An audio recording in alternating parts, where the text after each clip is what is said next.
새벽 5시 병원 7층 복도는 숨소리조차 크게 들릴 만큼 고요했습니다. 형광등 불빛이 하얗게 번지는 그 복도 끝에서 박진석은 한 손에 두꺼운 서류 봉투를 쥔 채 한참을 서 있었어요. 이 문을 열고 나면 자기 아들의 인생이 완전히 다른 방향으로 꺾일 거라는 걸 너무 잘 알고 있었거든요. 마침내 박진석은 심호흡을 길게 한 번 하고 병실 문을 두드렸습니다. 들어오세요. 나지막한 한우진의 목소리가 안에서 들려왔어요. 문을 열고 들어가자 침대에 머리맡 조명을 켜둔 채 책을 보다가 멈춘 우진이 눈을 동그랗게 뜨고 박진석을 바라봤습니다. 우진은 작게 웃으면서도 왠지 불길한 기운을 느꼈어요. 아버지가 새벽 시간에 그것도 저렇게 굳은 얼굴로 찾아오는 일은 거의 없었으니까요. 아버지, 이 시간에 무슨 일이세요? 박진석은 대답 대신 조용히 문을 닫고 침대 옆 의자에 앉았습니다. 그리고 손에 쥐고 있던 두꺼운 봉투를 천천히 들어 올려 우진 앞에 내밀었어요. 우진아, 이거 내가 꼭 봐야 할 것 같다. 우진은 불안한 눈빛으로 봉투를 받아들었습니다. 손가락이 종이 표면을 스치는 순간 이유 모를 서늘한 감각이 올라왔어요. 이게 뭐예요? 내 엄마, 고성이가 지금까지 뭐를 해왔는지 조사한 결과다. 강민호 탐정한테 맡겼어. 탐정한테 엄마에 관한 일을요? 우진의 목소리가 살짝 떨렸습니다. 그 이름이 나온 순간부터 가슴이 묵직하게 내려앉는 느낌이 들었거든요. 천천히 봐. 중간에 힘들면 말해도 되고. 박진석은 그렇게만 말하고 입을 닫았습니다. 판단은 우진이 스스로 해야 한다고 생각했어요. 우진은 깊게 숨을 들이마시고 봉투를 열었습니다. 서류 뭉치를 꺼내 첫 장을 펼쳤어요. 맨 위 제목이 눈에 들어왔습니다. 고성이 신상 및 행적 종합 보고서. 검은 글씨가 눈에 꽂히는 순간 우진의 속이 서서히 뒤집히기 시작했어요. 천천히 시선을 아래로 옮겼습니다.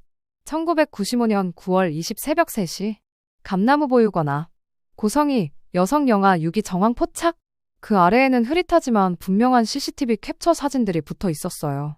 젊은 시절에 고성이가 아기를 데리고 보육원 앞에 서 있는 모습, 울고 있는 아이를 떼어놓는 모습, 마지막으로 뒤도 돌아보지 않고 골목을 빠져나가는 뒷모습까지. 우진의 시선이 그 장면을 따라가다가 결국 한 줄에서 멈췄습니다. 해당 아이, 지금의 지은호로 추정. 엄마가 은호를 버렸다고요. 우진의 손이 덜덜 떨리기 시작했습니다. 종이가 달달 소리를 냈어요. 박진석은 아무 말 없이 고개만 천천히 끄덕였습니다. 부정할 수 있는 여지가 없도록 보고서에는 날짜, 시간, 사진, 담당자 이름까지 정확하게 적혀 있었거든요. 설마 이게 다 진짜예요? 가짜였으면 좋겠다. 하지만 전부 확인한 내용이야. 법적 증거로도 쓸 수 있을 정도로. 우진은 숨을 한 번 삼키고 다음 장을 넘겼습니다. 감나무 보육원 화재 이후 한우진, 단독 인계 및 이송 기록. 그 아래에는 또 다른 서류가 스테이플러로 붙어 있었어요. 종합 건강검진 결과지 한우진. 우진은 무의식적으로 그 페이지를 펼쳤습니다. 어린 시절 자신의 이름이 적힌 차트, 그리고 의사 소견란이 눈에 들어왔어요. 간 기능 수치 경미 상승 기저, 체질상 간 기능 취약 가능성. 향후 성인기 만성 간질환으로 진행될 소견 배제 어려움. 정기적인 추적 관찰 필요? 우진의 눈동자가 그 문장에 꽂힌 채 움직이지 않았습니다. 간이 그때부터 안 좋았다는 거네요. 박진석은 조용히 대답했습니다. 그래. 그때 검사했던 보고서 원본까지 탐정이 찾아왔다. 너만 데리고 나온 날 그 건강검진도 같이 했더라. 우진은 소견서를 쥔 손에 힘을 줬습니다. 종이가 구겨질 정도로요. 그럼 엄마는 그때부터 알았던 거예요? 제가 언젠가 간 이식이 필요할 수도 있다는 거? 대답 대신 박진석은 다음 장을 가리켰습니다. 우진은 손이 떨리는 것을 참고 넘겼어요. 지은호 추적 관찰 30년 사진 1247장. 거주지, 직장, 병원, 인간관계까지 지속 기록. 사진이 빼곡하게 붙어 있었고 옆에는 날짜와 장소, 상황 메모가 적혀 있었습니다. 놀랍도록 치밀했고 소름 끼치도록 꾸준했어요. 마지막 페이지 한 구석에 빨간 펜으로 적힌 문장이 눈에 들어왔습니다. 비상시 간 공여자 활용 가능성 매우 높음. 혈연 관계 및 건강 상태 모두 우수. 표적 관리 필요?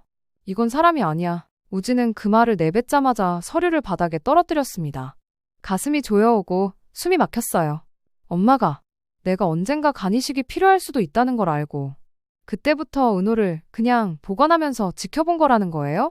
박진석은 눈을 감았다가 뜨며 마치 스스로에게도 확인시키듯 천천히 말했습니다. 버린 게 아니라 나중에 쓰려고 보관한 거지. 그 애를 딸이 아니라 언젠가 내 간 이식에 쓸 수도 있는 예비 부품처럼 본 거야. 우진은 두 손으로 머리를 감쌌습니다. 말도 안 돼요. 엄마가 아무리 그래도 그럴 리가 없어요. 설마, 설마? 그 순간 박진석이 다른 서류 한 묶음을 들어 올렸습니다. 우진아, 이건 너가 봐야만 해. 다시 마지못해 서류를 받아든 우진은 맨 위에 적힌 제목을 확인했습니다. 프로젝트 이 파일. 대상, 지은노. 목적, 간공여자 확보 및 회수 계획. 그 아래에는 차갑게 정리된 문장들이 줄줄이 적혀 있었어요. 1단계, 재회 및 신뢰 형성. 2단계, 경제적 지원 및 정서적 유대 강화. 3단계, 건강검진 유도 및 유전자 검사 진행. 4단계, 간이식 필요 상황 노출 시 감정 압박을 통한 공여동의 확보. 예상 성공률 85%. 우진의 눈이 점점 커지다가 결국 한계점에 다다랐습니다. 손에 쥔 파일을 그대로 침대 아래로 내던졌어요. 이게 다 엄마가 쓴 거예요? 박진석이 낮게 대답했습니다. 고성이 본인 노트북에서 직접 나온 파일이다. 성재가 그 하드까지 확보했다. 그럼 엄마는 내가 아픈 것도, 간이 안 좋은 것도, 은호가 어떤 애인지도 다 알고 있었던 거네요. 그리고 언젠가 제가 간이식이 필요해지면 그때 은호 데려다가. 그 말을 끝까지 잊지 못한 채 우진은 고개를 떨어뜨렸습니다. 눈물이 침대 시트를 적셨고 어깨가 크게 흔들렸어요. 박진석은 조용히 그 모습을 지켜보며 손을 뻗어 우진의 어깨를 감싸 쥐었습니다. 우진아, 미안하다. 이런 식으로 알게 만들어서. 아니에요. 어차피 언젠간 알았어야 했던 거예요. 저 때문에 은호가 태어나자마자 버려지고 30년 동안 감시당하고 결국엔 간을 떼어주는 사람으로 계획서 안목표로 적혀 있었다는 거잖아요. 그건 내 잘못이 아니다. 아니에요. 제가 아프지만 않았으면 엄마가 이렇게까지는 안 됐겠죠. 결국 시작은 저니까요. 박진석은 그 말을 끊었습니다. 안 된다. 거기까지 가지 마. 너의 병은 내 잘못이 아니야. 너 엄마가 잘못한 거고 내가 그걸 몰랐던 것도 나의 책임이지. 한동안 병실 안은 우진의 흐느끼는 소리만 가득했습니다. 10분쯤 지났을 때 겨우 울음을 그친 우진이 붉어진 눈으로 박진석을 봤어요. 그럼 이제 어떡해요, 아버지? 박진석은 그제야 이 새벽에 병실을 찾아온 진짜 이유를 꺼냈습니다. 우진아, 나는 내 엄마 방식대로 널 살릴 생각이 전혀 없다. 은호를 더는 상처 주게 둘 생각도 없고. 그러니까 내가 다른 길을 찾았다. 다른 길이요. 미국 쪽에 뇌사자 간이식만 중개하는 전문 네트워크가 있다. 불법 장기 밀매가 아니라 합법적인 기증만 연결해주는 브로커야. 돈은 많이 들겠지만 방법은 있더라. 우진의 눈에 아주 작은 빛 하나가 들어왔습니다. 그게 가능해요? 저 같은 사람도 기다리면 간을 받을 수 있어요? 가능하다. 대신 시간이 필요해.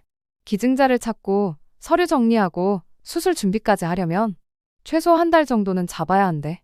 한 달. 너 담당 의사가 그랬지. 지금 상태면 두세 달은 버틸 수 있다고. 네. 아직 완전히 끝은 아니라고 했어요. 그럼 시간은 있다. 문제는 내 엄마 눈을 어떻게 피하느냐야. 그제야 우진은 아까부터 봉투 옆에 놓여있던 또 다른 종이를 보게 됐습니다. 아버지, 설마. 박진석이 작게 고개를 끄덕였어요. 우진아, 엄마가 널 붙잡지 못하게 하려면 너가 세상에서 사라진 것처럼 만들어야 한다. 그래야 그 여자가 은호에게 더 이상 달려들 명분이 없어져. 어떡해요? 유서를 남기고 병원을 비우는 거다. 유서요. 우진의 얼굴이 하얗게 질렸습니다. 내가 진짜로 죽으라는 말이 아니고 죽었다고 믿게 만들자는 거다. 내가 다 계획해 놓을 거고 병원 쪽이랑 CCTV까지 성재가 손본대. 너는 한 번만 결심하면 돼. 그럼 엄마는 제가 정말 죽었다고 믿겠죠. 한동안은 그렇겠지. 충격 받을 거다. 하지만 그 충격이 있어야 내 엄마가 더 이상 은호를 몰아붙이지 못할 거야. 우진은 한참을 고민했습니다. 침묵이 길어지자 심장 뛰는 소리까지 들리는 것 같았어요. 그래도 엄마인데요. 박진석은 우진을 똑바로 바라봤습니다. 우진아, 엄마는 너가 태어나기도 전부터 자기 유리한 방향으로만 세상을 짜온 사람이야. 보육원 화재 때 너만 데리고 나오고 그날 오후에 바로 건강검진 받게 해서 간이 약하다는 소견까지 확인하고도 그걸 자기 계획에 써먹었다. 넌 지금도 엄마니까라고 생각하는데 그 사람은 너를 프로젝트 2의 핵심 변수라고 적어놨다. 우진은 눈을 감았다가 천천히 떴습니다. 그리고 아주 작게 그러나 분명하게 대답했어요. 알겠어요. 할게요. 어차피 이렇게라도 안 하면 엄마는 은호를 절대 놓지 않을 거니까요. 박진석은 그 말에 숨을 살짝 내쉬며 우진의 어깨를 토닥였습니다. 고맙다, 우진아. 결국 내가 너한테 부탁하는 셈이 돼서 미안하다. 아버지가 저를 살리려고 여기까지 했는데요. 제가 할 수 있는 일이라면 이 정도는 해야죠. 그날 오후 3시, 박진석은 다시 병원 병실로 돌아왔습니다. 이번에는 얇은 3장짜리 종이를 손에 들고 있었어요. 우진아, 오셨어요. 박진석은 종이를 내밀었습니다. 이게 초안이다. 내가 썼는데 내 글씨로 다시 옮겨 적어야 해. 그래야 사람들이 진짜라고 믿지. 우진은 종이를 받아들고 맨 위를 읽었습니다. 엄마에게 아주 익숙한 호칭으로 시작하더니 뒤에는 익숙해서 더 아픈 말들이 줄줄이 이어져 있었어요. 엄마 미안해요. 이제 더 이상 엄마한테 짐이 되고 싶지 않아요. 은호에게도 미안해요. 저 때문에 은호가 고통받는 걸 보고 싶지 않아요. 엄마 그동안 사랑해주셔서 고마웠어요. 이제 좀 편히 쉬고 싶어요. 마지막 줄에는 이름 대신 빈칸만 남겨둔 상태였어요. 이걸 제가 그대로 쓰면 되는 거죠. 그래, 내가 조금 고치고 싶으면 고쳐도 좋고. 우진은 조용히 볼펜을 들었습니다. 새 종이를 꺼내서 위에서부터 한 줄 한 줄 옮겨 적기 시작했어요. 눈물이 또르르 종이 위로 떨어져 잉크를 번지게 만들었지만 우진은 멈추지 않았습니다. 10분쯤 지나자 유서는 완성됐습니다. 맨 아래에는 또박또박 한우진이라는 이름이 적혀 있었어요. 다 썼어요. 박진석은 종이를 받아 꼼꼼히 읽어 내려갔습니다. 좋다. 이 정도면 엄마가 기절할 수도 있겠네. 얄팍한 농담이었지만 둘 다 웃지는 않았습니다. 그럼 이제 어떻게 하면 돼요? 오늘 밤 자정 내가 올게. 그때 비상 계단으로 내려가서 주차장으로 바로 빠질 거다. 양평 쪽에 있는 내 친구 병원으로 옮길 거고 거기서 한동안 숨어 지내면서 미국에서 기증자 찾는 거 기다리면 된다. 양평이요? 파주가 아니라요? 파주 쪽은 내 엄마 쪽 인맥이 너무 많다.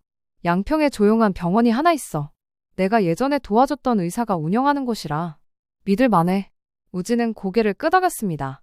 무서울 것 같으면 지금이라도 안 한다고 해도 돼요? 박진석이 조심스레 묻자 우진은 조금 망설이다가 고개를 저었어요. 아니요. 할게요. 저도 더는 도망 안 치고 싶어요. 이번만 버티면 제발 좀 자유로워질 수 있겠죠. 밤 11시 50분. 병실 시계 초침 소리가 유난히 크게 들리던 시간. 우진은 이미 얇은 가방 하나를 정리해둔 상태로 침대에 앉아 있었습니다. 심장이 쿵쿵 뛰어서 손등에 있는 혈관까지 뚜렷이 느껴질 정도였어요. 약속한 시각보다 조금 이른 시간에 노크 소리가 났습니다.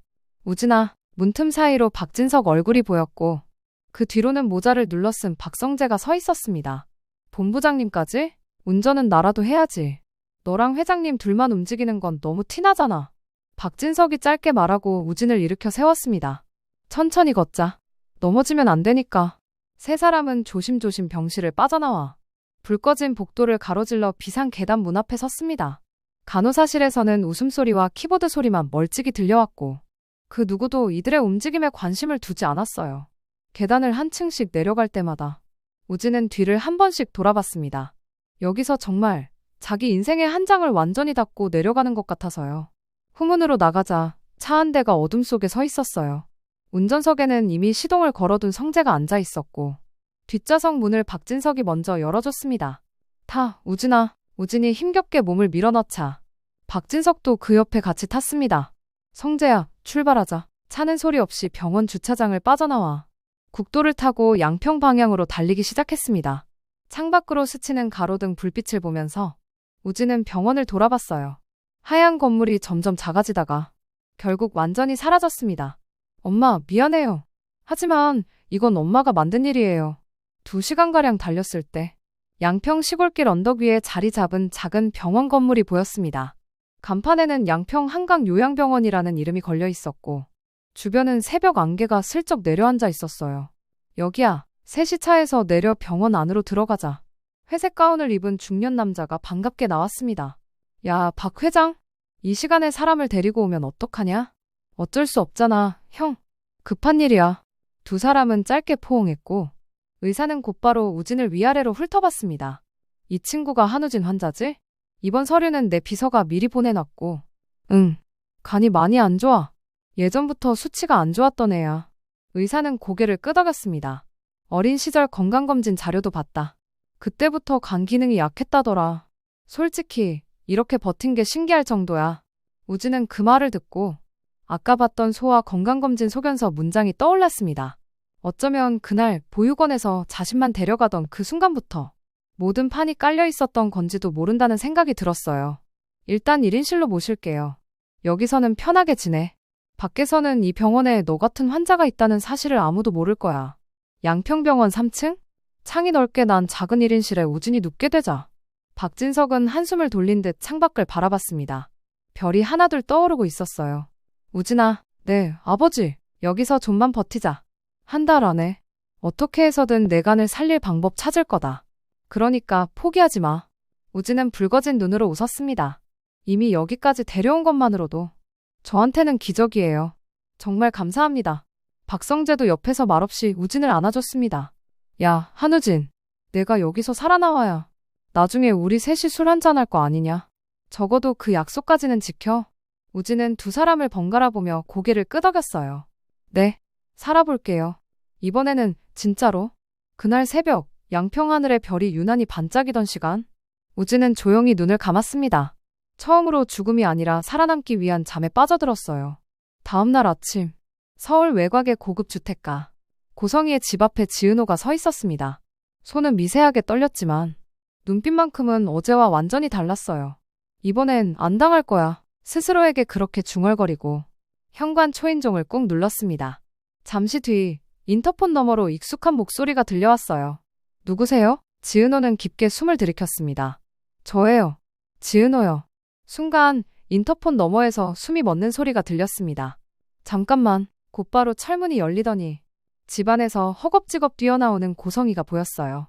은호야. 고성이는 반가움과 안도의 표정을 한꺼번에 섞어 지은호를 끌어안으려고 했지만 지은호는 그 품에 안기지 않았습니다. 한 걸음 뒤로 물러서며 차갑게 말했어요. 이사장님, 안으로 들어가서 얘기하죠. 호칭부터가 달라져 있었습니다. 고성이는 그제야 이상함을 느끼고 조심스레 고개를 끄덕였어요.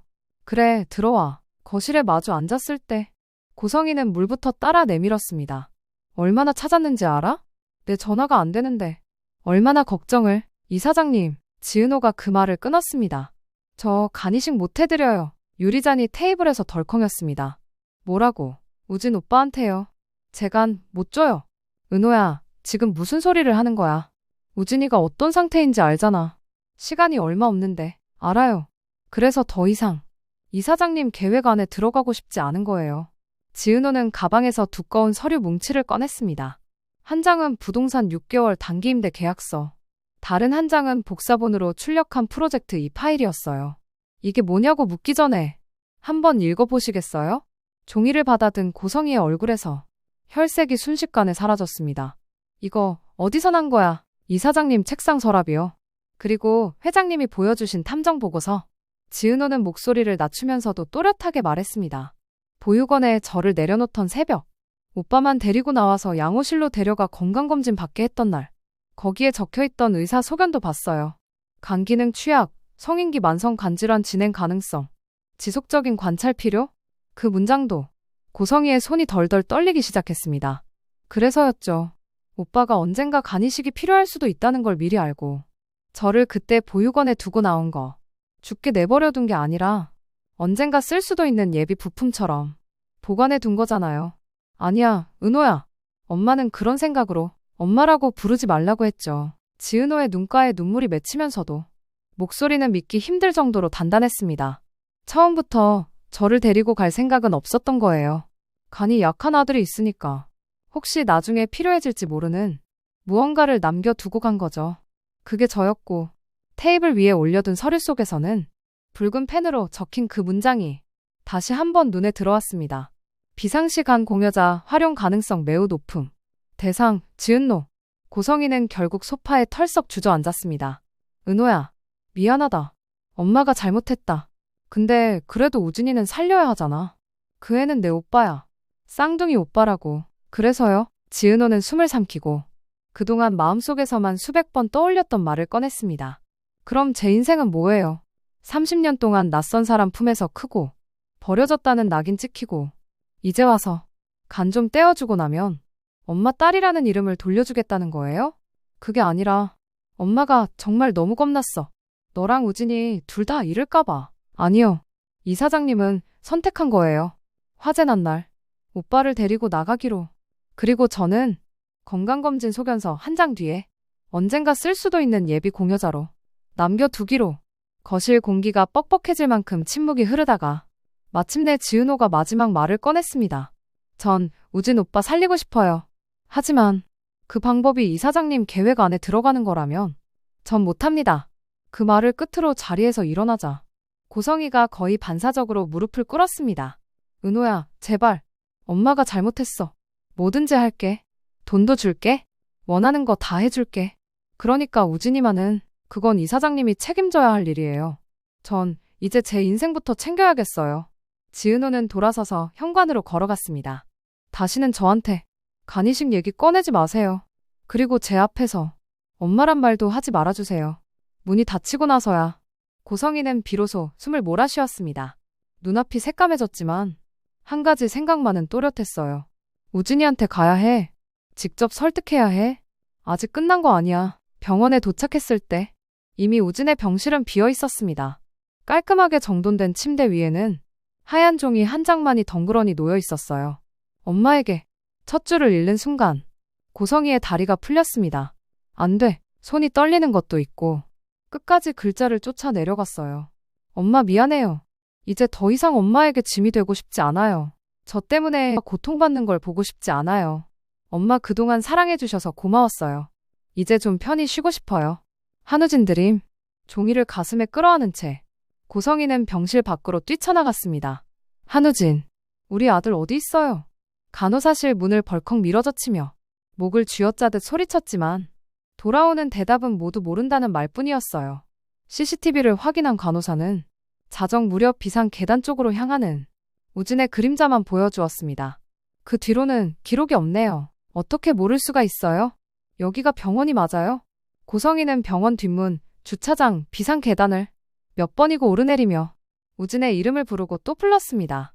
하지만 돌아오는 건 메아리뿐이었어요. 그 시간이 지나고 있을 동안 양평 한강변 작은 병원 3층 202호 지은호가 조심스레 문 앞에 서 있었습니다. 옆에는 운전해준 이지혁이 살짝 긴장한 표정으로 서 있었어요. 은호야, 마음 준비는 됐어? 네, 그래도 좀 떨려요. 당연하지. 나라도 떨릴 것 같은데. 지은호는 작게 웃고 노크를 두드렸습니다. 들어오세요. 낯익은 남자의 목소리가 안에서 들려왔어요. 박진석이었죠. 문을 열자 침대 위에 기대 앉은 우진의 얼굴이 보였습니다. 양평병원 특유의 옅은 햇빛이 우진의 창백한 얼굴을 부드럽게 감싸고 있었어요. 우진은 지은호를 보는 순간 그대로 눈물을 터뜨렸습니다. 은호야. 지은호도 더는 버티지 못하고 우진 쪽으로 달려가 그를 껴안았습니다. 우진 오빠. 둘은 한동안 말없이 서로의 어깨를 붙들고 울기만 했어요. 옆에서 박진석과 박성재 그리고 문가에 서 있던 이지혁은 아무 말 없이 그 장면을 지켜봤습니다. 울음이 조금씩 잦아들었을 때 우진이 먼저 입을 열었습니다. 나 때문에 미안해. 정말 미안해. 무슨 소리야. 오빠 잘못 아니야. 내가 아프지만 않았으면 엄마가 그렇게까지 안 미쳤을 수도 있잖아. 그러면 넌 보육원에서도 안 버려졌을 거고 30년 동안 그런 감시도 안 당했을 텐데 그건 이사장님 선택이었어요. 오빠 탓으로 돌리면 그 사람 잘못이 너무 가벼워져요. 지은호는 우진의 손을 꼭 쥐고 말했습니다. 오빠는 그냥 아픈 거예요. 그것만으로도 힘들었는데 이제 와서 모든 책임까지 떠안지 말아요. 한참 동안 세 사람의 눈빛이 얽혔다가 박진석이 조용히 나섰습니다. 두 사람 잠깐만 내 얘기도 들어줄래? 지은호와 우진이 동시에 고개를 돌렸어요. 우진이한테 다 말해줬다.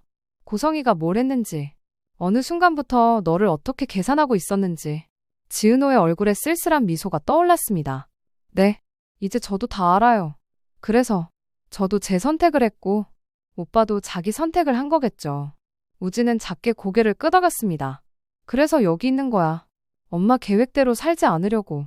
대신 내 방식대로 살려고. 박진석이 그 말을 이어받았습니다. 미국 쪽 브로커랑 이미 연락했다. 뇌사자 간 기증만 다루는 사람이야.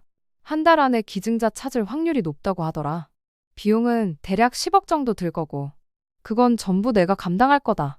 10억이요? 지은호가 놀라 묻자 박진석은 단호하게 대답했습니다. 네, 30년 동안 속은 값이라고 생각하면 싼 편이지. 우진이 눈물을 훔치며 웃었습니다. 아버지, 정말 저 같은 애를 위해 그렇게까지 하셔도 돼요? 무슨 소리를 하냐? 넌 내 아들이다.